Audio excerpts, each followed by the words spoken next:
9.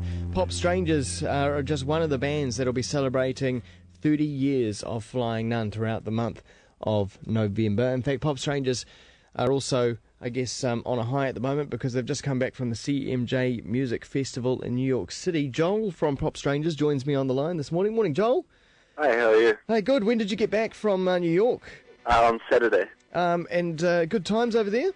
Yeah, it was really good. It was everything I think that we thought it would be and more. So. And for the uninitiated, I mean, what is CMJ?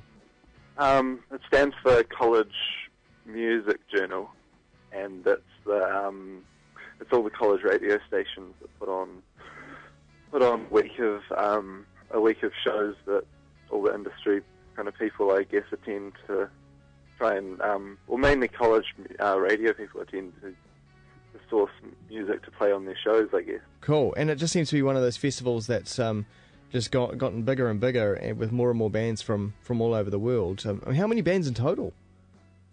I think there's around 1,000, but I'm not too sure on wow. that. Yeah. Just shows that there's so many venues in New York for you. Yeah, totally. To play at. Yeah. And I mean, we were playing like it wouldn't happen here, it could happen here, but it doesn't often. But it's like you play a show, and then all 5 bands or whatever will play, and then everyone will clear out, and then the next next show will come through with a whole different load of bands. Well, you got to wonder. I mean, we can organise a Rugby World Cup. Why not a big band festival like this? Yeah, totally. And get the whole world to come and see that. And how many gigs did you play? We ended up playing 7 or 8, I think. Wow. Yeah. And it was. We could have done more, I think. I mean, you can always do more. It's just, I guess, trying to find the right one. Yeah. And was that playing with other Kiwi bands, or was it a mixed billing? We played the New Zealand Music Showcase with all the other New Zealand bands that were there, but then the rest of them weren't. And we played a big one with Dum Dum Girls and Crocodiles. Oh, wow. Bowery Ballroom, which was kind of seemed like it would be the highlight for us, because it wasn't part of the festival, but it was just a big kind of show at an awesome venue. And then we ended up getting booked in LA for a show, and we played with Milan from Pluto. Oh, great. On the way back through. Yeah, so it was like we got booked for the show and then turned up and he was there, so it was kind of his new band was playing over there. And were they good crowds attending the gigs? There were 2 shows that were pretty unattended. Like, one of them, it was a showcase, and it was, at one point in the night, we were like getting really excited and stoked because the whole place was packed. Yeah. But then it kind of got, this thing started running late, and it got to like 2 in the morning, and we went to play, and there was like hardly anyone there. So, yeah. I guess that's just the way it goes with the CMJ thing. It's like certain bands that have a buzz that people want to go see. And what is the normal time for a gig to start in New York? They all start around this one started at 7 o'clock, so it was like pretty, it ran pretty far behind. Yeah. And how would you rate yourselves? I mean, were you feeling good on stage, and was it all coming together? Yeah, it felt really good. I think it kind of felt better as you went along, because it kind of, you got used to the fact that you just kind of have like 10 minutes to set up all your gear and then play and then get off the stage. So it's kind of like you've got to, kind of just make it work as much as you can without having like a long extended sound check as most of the time you do if it's kind of like your show, Yeah. And I guess it's not one of those things where you automatically see some kind of, success, but have you heard anything from, say, college radio? Are they picking up on any songs? Yeah, well, we got quite a lot of people coming up afterwards asking to play just asking to get hold of our music to play, and then I guess it's kind of like the goal for us was to kind of get over there and make some relationships with people where we could go back and they could help us get shows, because I think we just want to go back. Tour, really. Yeah. And so, we get some people that can help us out, I guess. It seems that it worthwhile. Yeah, it seems that there are a few more Kiwis hanging out in New York at the moment, and carving out a little niche, as they say over there, for themselves. So, do you have a base that you could work from there? Yeah, I think so. I mean, everyone's really receptive over there, and they like. I think one of the things I noticed is they like. Everyone's got their own little things that they do over there because the place is so big that they like kind of involving you and showing you around them, you know. Cool. And yeah, I mean it's a pretty livable place, I think. And there are people that are really kind of excited about New Zealand bands, New Zealand music.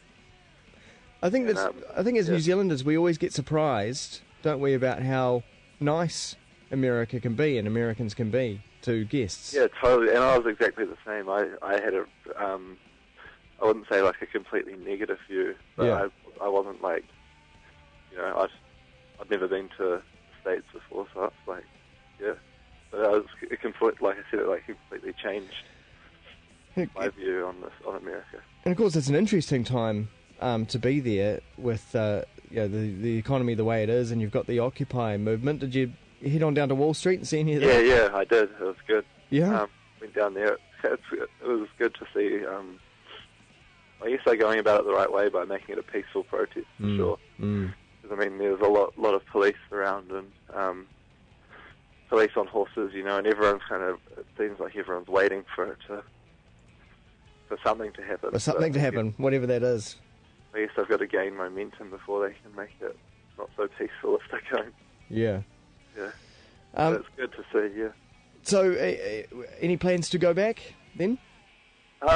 We're thinking about looking into South by Southwest in March, and then from there doing a proper tour of the States and not just staying in one place. So,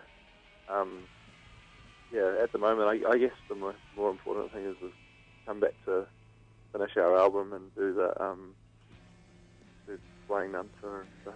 Yeah, and celebrate 30 years of Flying Nun. Now, you guys are playing with Grayson Gilmore, Surf Friends, and T54 in Auckland on Friday, tomorrow evening.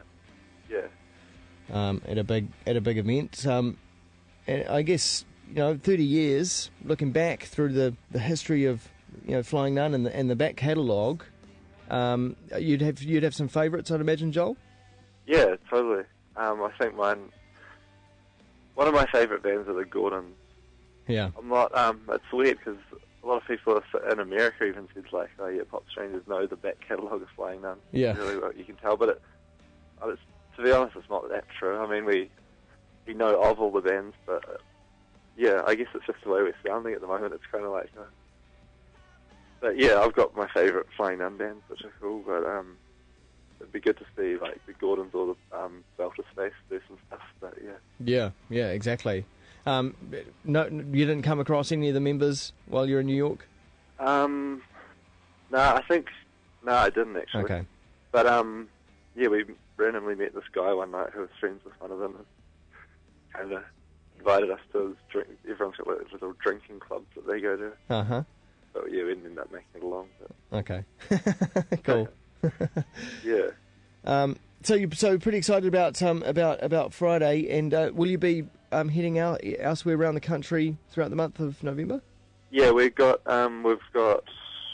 King's Arms on Friday, and then we're going down to Wellington on Saturday for the same kind of night at Wellington, and then on the 18th and 19th of November we're doing Christchurch and Dunedin with Shane Carter and Ghost Club. Great, where it all started.